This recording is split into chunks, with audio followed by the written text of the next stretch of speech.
Yet another common control flow type is the for loop. So input from command line into the I. For I, we're not going to initialize it. It's already initialized here. For I, while I is greater than 0, I minus minus, and print high. And the code that pops up for this looks extremely similar to something we've seen before.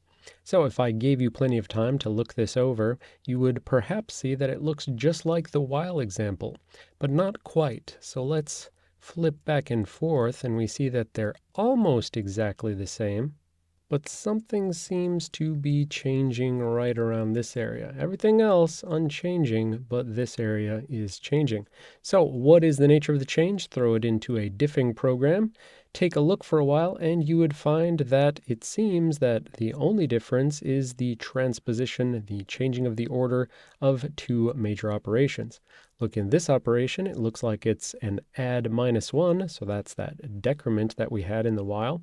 It was while a minus minus and for I minus minus, and then the call to the putS, which is really our printf. So it seems like the printf order was reversed between our while and our for, and the decrement was reversed, but otherwise they were the same.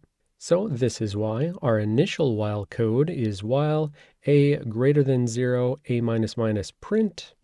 But if we changed that to while a greater than 0 print a minus minus, then we would indeed get the same sort of behavior as a for loop. It's doing while I greater than 0, do the stuff inside the for loop, print, and then after the for loop, do the I minus minus.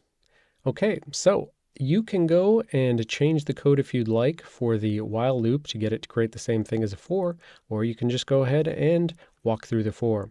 So again, step through the assembly, not so much because you're learning anything new from the assembly instructions, but rather to recognize the conditional control flow that you're seeing. It's conditional upon the fact of checking the is I greater than 0.